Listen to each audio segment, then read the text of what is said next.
بسم اللہ الرحمن الرحیم والقسم الثالث في وجوه استعمال ذلك النظم وجريانه في باب البيان وهي أربعة الحقيقة والمجاز والصريح والكناية۔ اور تیسری تقسیم اسی نظم کے استعمال کی قسموں کے بیان میں ہے اور اس کے ظہور کے باب میں جاری ہونے کے بیان میں ہے، اور وہ قسمیں چار ہیں: حقیقت، مجاز، صریح اور کنایہ۔ یہاں سے صاحب حسامی نے کتاب اللہ کی تیسری تقسیم شروع کی ہے، جس کے تحت چار قسمیں ہیں: حقیقت، مجاز، صریح اور کنایہ۔ اس کی دلیل حصر ملاحظہ فرمائیں۔ دلیل حصر یہ ہے کہ لفظ یا تو اپنے معنی موضوع لہو میں استعمال ہوگا یا نہیں۔ اگر لفظ اپنے معنی موضوع لہو میں استعمال ہو تو وہ حقیقت ہے، اور اگر معنی موضوع لہو میں استعمال نہ ہو تو وہ مجاز ہے۔ پھر ان میں سے ہر ایک کے معنی ظاہر ہوں گے یا نہیں۔ اگر ظاہر ہیں تو صریح، اور اگر ظاہر نہیں ہے تو کنایہ۔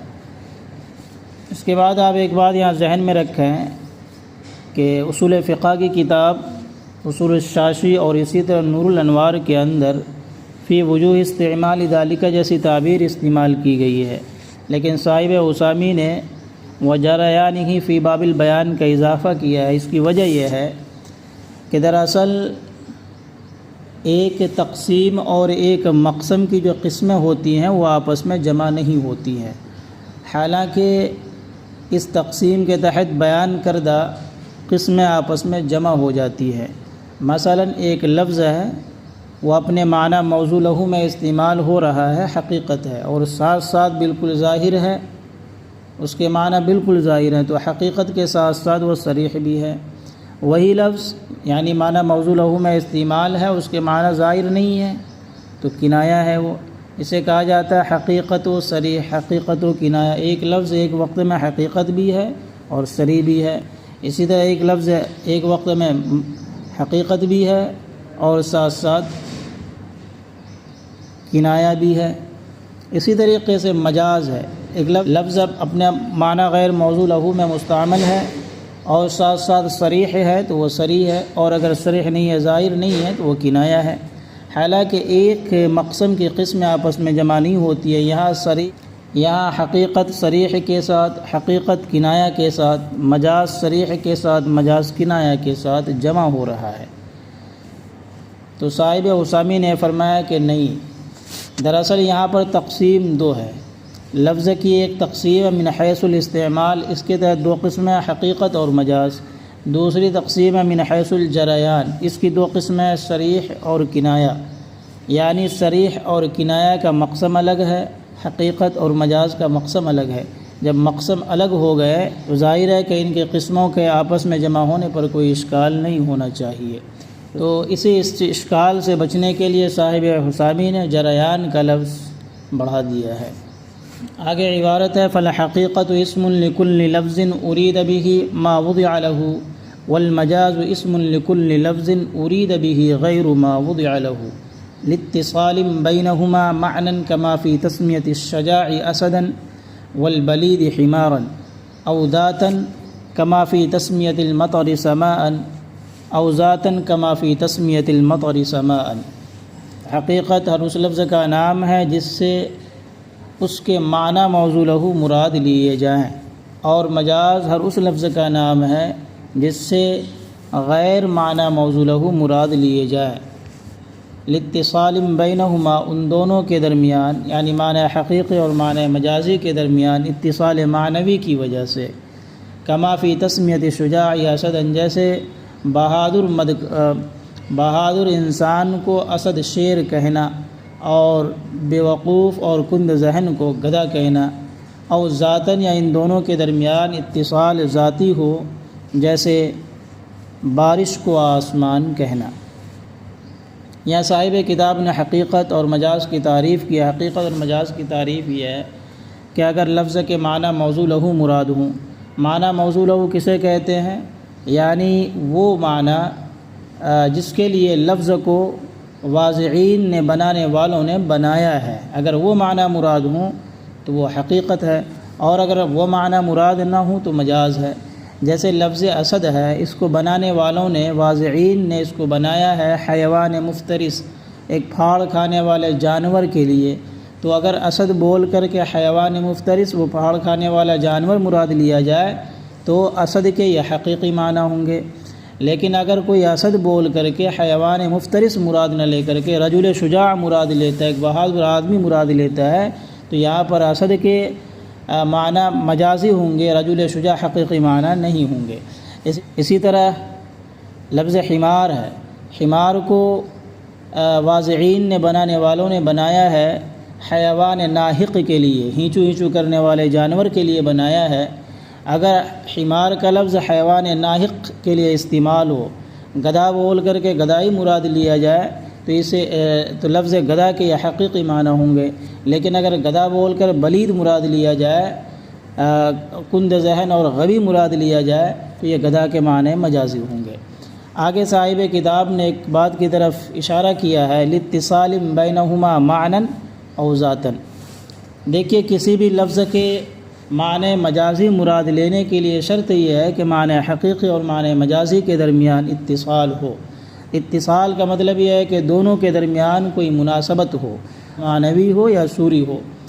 جیسے رجل اور رجل شجاع اور اسد کے درمیان، شیر کے درمیان، حیوان مفترس کے درمیان مناسبت یہ ہے کہ دونوں بہادر ہوتے ہیں۔ اسی طریقے سے بلید اور حمار کے درمیان مناسبت یہ ہے، اتصال یہ ہے کہ دونوں کے اندر حماقت ہوتی ہے۔ تو معنی مجازی مراد لینے کے لیے شرط یہ ہے کہ دونوں کے درمیان، یعنی معنی حقیقی اور معنی مجازی کے درمیان اتصال ہونا چاہیے، مناسبت ہونی چاہیے۔ آگے والاتصال سبب من هذا القبیل وهو نوعان، اور اتصال سببی اسی قبیل سے ہے، اور اتصال سببی اسی قبیل سے ہے، وهو نوعان، اور اتصال سببی کی دو قسمیں ہیں۔ آگے صاحب کتاب نے تفصیل کے ساتھ اتصال سببی کی دو قسمیں بیان کی ہیں، یعنی سبب اور مسبب کے درمیان اتصال۔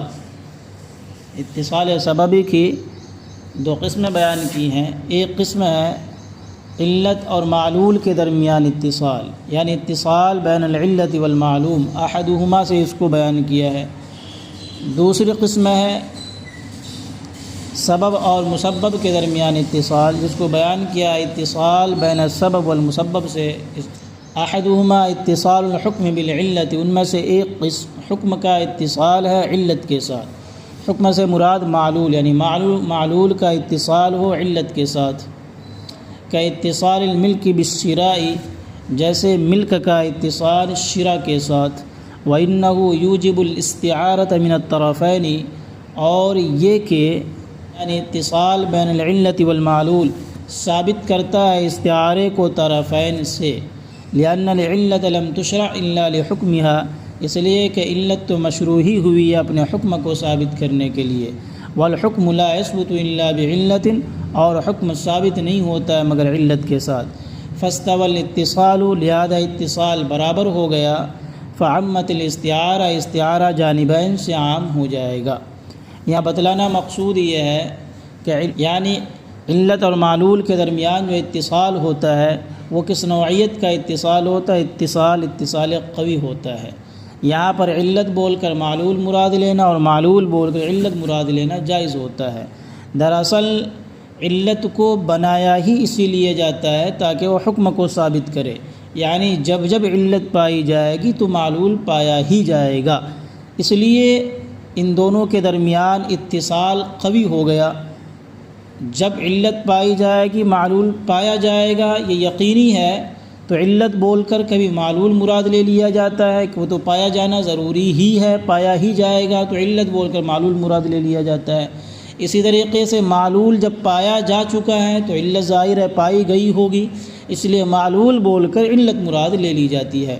اسی کو صاحب کتاب نے اپنے الفاظ میں یہ کہا ہے کہ علت لم تشرع الا لحکمها والحکم لا یثبت الا بعلہ، علت تو اپنے حکم ہی کو ثابت کرنے کے لیے وضع کی گئی ہے، علت ہوتی ہی اسی لیے ہے تاکہ معلول ہو جائے، اور حکم ظاہر ہے کہ حکم اگر پایا جا رہا ہے ظاہر ہے کہ علت کے بغیر تو نہیں پایا جائے گا۔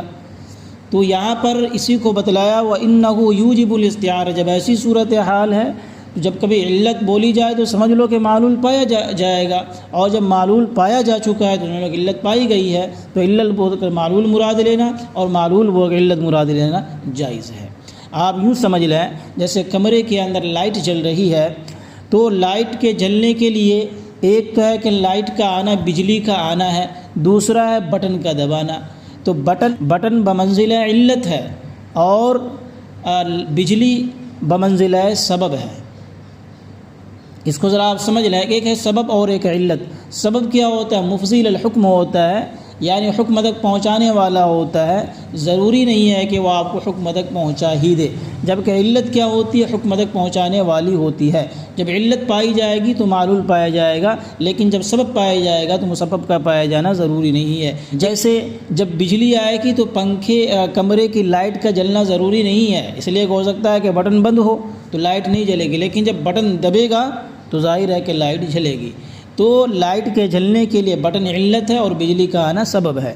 آگے اسی پر صاحب کتاب نے ایک مثال دے کر سمجھایا ہے، وَلِهَذَا قُلْنَا فِي مَنْ قَالَ، اور اسی وجہ سے ہم نے کہا اس شخص کے بارے میں جس نے کہا إِنِ اشْتَرَيْتَ عَبْدًا فَهُوَ حُرٌّ فَاشْتَرَى نِصْفَ عَبْدٍ وَبَاعَهُ ثُمَّ اشْتَرَى النِّصْفَ الْآخَرَ يَعْتِقُ هَذَا النِّصْفُ الْآخَرَ، کہ اگر کسی نے یہ کہا کہ اگر میں نے یہ غلام خریدا تو وہ آزاد ہے، پھر اس نے اپنے غلام کا آدھا خرید لیا، نصف خرید لیا اور اس کو بیچ دیا، ثم اشترى النصف الآخر، پھر اس نے دوسرا آدھا خریدا تو یہ دوسرا آدھا آزاد ہو جائے گا۔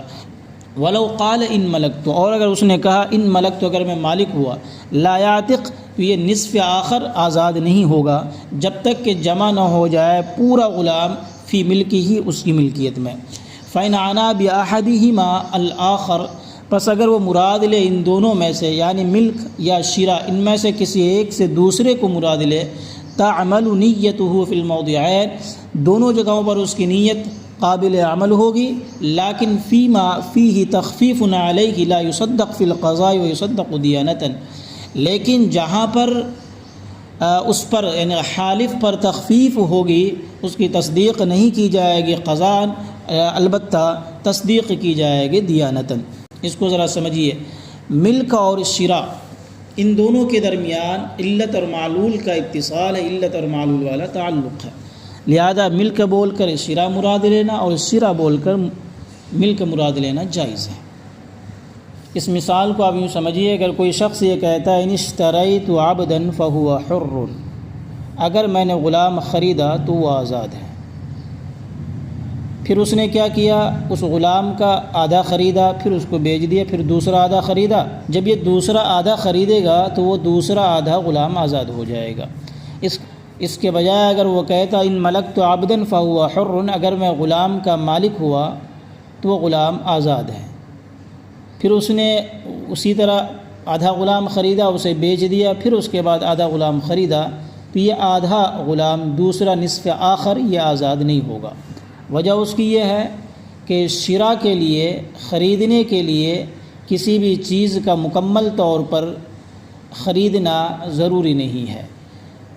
آدھا غلام خریدنے والا بھی عرف عام میں مشتری الغلام کہلاتا ہے، اور پورے غلام کا خریدنے والا بھی عرف عام میں مشتری الغلام کہلاتا ہے، جبکہ آدھے غلام کا مالک عرف میں مالک غلام نہیں کہلاتا ہے، یعنی مالک ہونے کے لیے پورے غلام کا مالک ہونا ضروری ہے۔ عرف عام کے اندر آدھے غلام کے مالک کو مالک نہیں کہا جاتا ہے، یہاں پر یہ آدھے غلام کا مالک ہے، اسی لیے یہ غلام آزاد نہیں ہوگا۔ اب یہاں پر آپ دوسرا مسئلہ سمجھیے،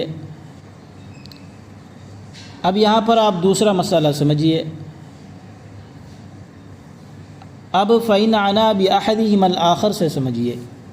ملک اور شرا کے درمیان علت اور معلول کا علاقہ ہے، تعلق ہے، لہذا ملک بول کر شرا مراد لے سکتا ہے اور شرا بول کر ملک مراد لے سکتا ہے۔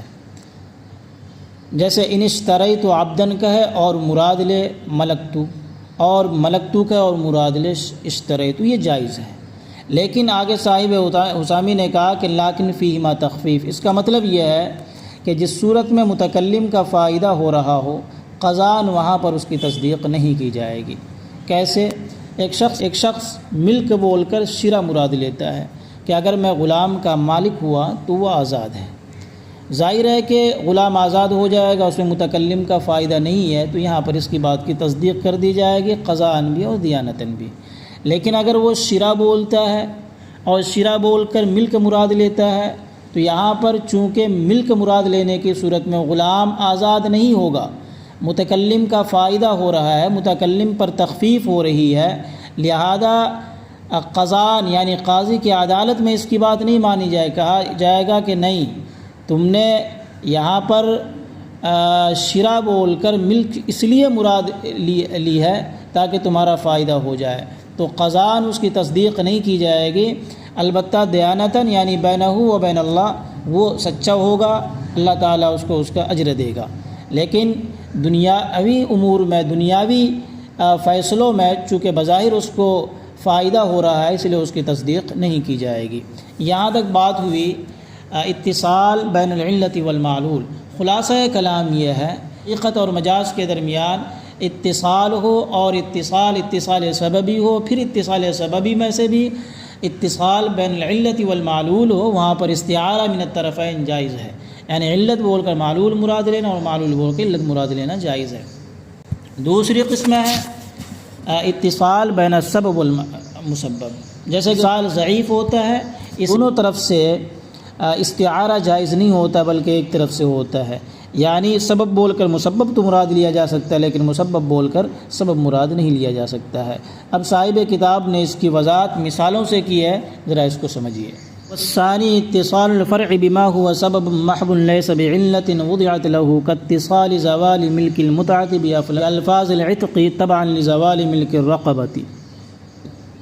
اور دوسری قسم وہ فرع کا یعنی حکم کا اتصال ہے، اس کے ساتھ جو صرف سبب ہے، علت نہیں ہے، جو کہ حکم کے لیے وضع کی جاتی ہے یا کی گئی، جیسے ملک متاع کے زوال کا اتصال الفاظ عتق کے ساتھ ملک رقبہ کے زوال کے تابع ہو کر اتصال بین السبب والمسبب ہے۔ وَأَنَّهُ يُوجِبُ اسْتِعَارَةَ الْأَصْلِ لِلْفَرْعِ وَالسَّبَبِ لِلْحُكْمِ، اور یہ کہ یہ یعنی اتصال بین السبب والمسبب ثابت کرتا ہے اصل کے استعارے کو فرع کے لیے، یعنی سبب کے استعارے کو حکم کے لیے، نہ کہ اس کے برعکس۔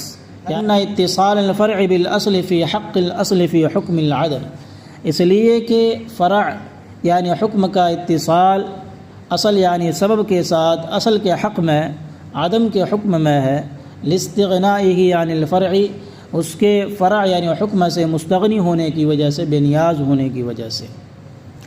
وهو نظیر الجملۃ الناقصۃ اذا عطفت علی الکاملہ، اور یہ جملہ ناقصہ کی مثال ہے جب عطف کیا جائے اس کا جملہ کاملہ پر۔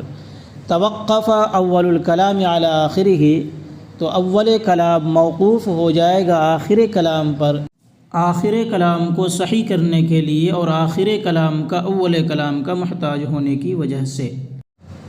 فاما الاول فتام فی نفسہ، بہرحال پہلا کلام تو وہ تام ہے اپنی ذات میں، لاستغنائہ عن، اس لیے کہ وہ مستغنی ہے دوسرے کلام سے، اس لیے کہ وہ مستغنی ہے دوسرے کلام سے۔ یہاں ذرا سمجھیے کیا مسئلہ ہے۔ یہ عتق کا لفظ وضع کیا گیا ہے ملک رقبہ کے زوال کے لیے، یعنی آزاد کرنا، یعنی ملک رقبہ کو ختم کر دینا، زوال ختم کر دینا ہے۔ اس نے ملک رقبہ کو ختم کیا تو ملک رقبہ کے ختم ہونے کی وجہ سے ملک متاع بھی ختم ہو گئی۔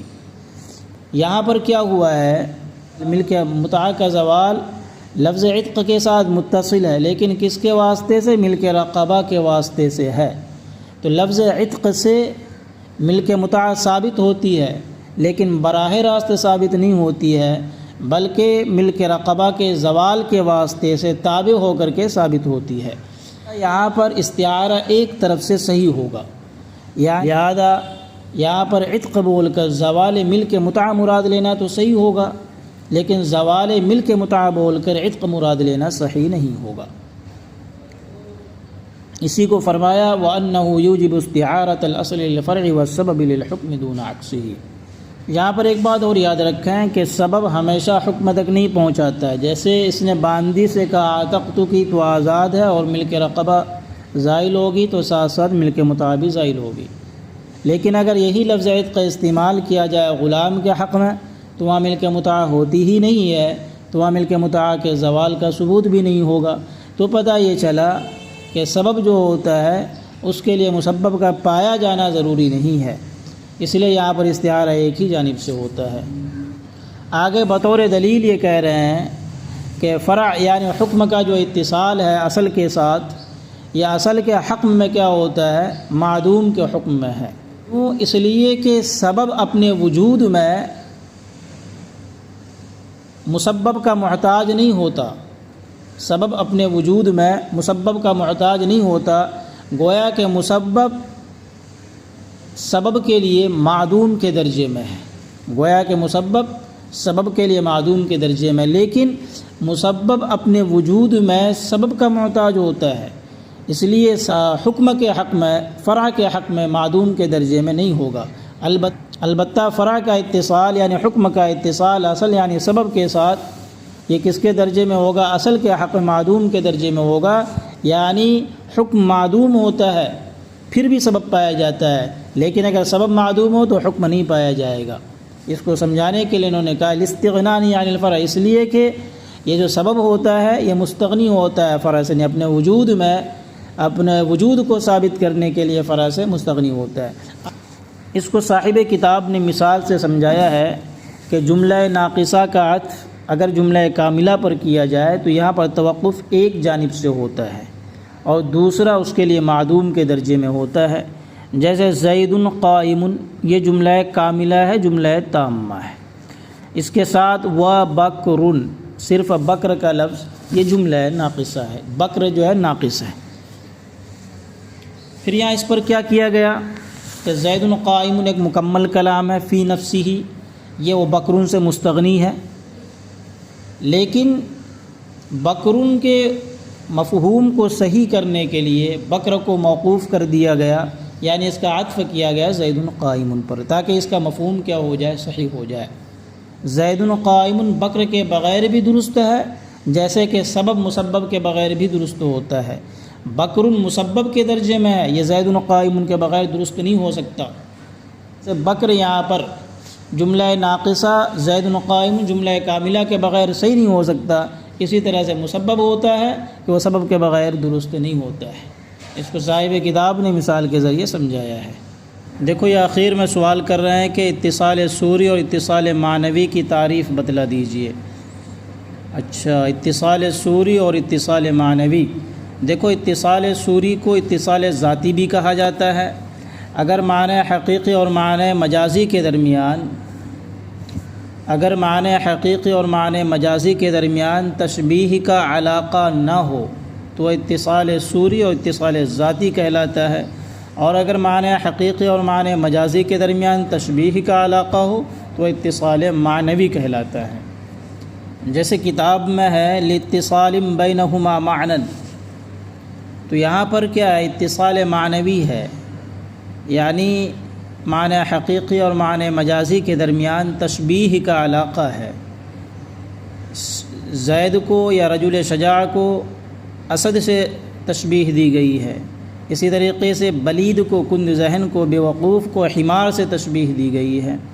اتصال ذاتی کو اتصال صوری بھی کہا جاتا ہے، یعنی معنی مجازی اور معنی حقیقی کے درمیان تشبیہ کے علاوہ کوئی اور علاقہ ہو. جو 24 علاقے مجاز مرسل کے ہیں ان 24 علاقوں میں سے کوئی علاقہ ہو تو اتصال ذاتی اور اتصال صوری کہلاتا ہے.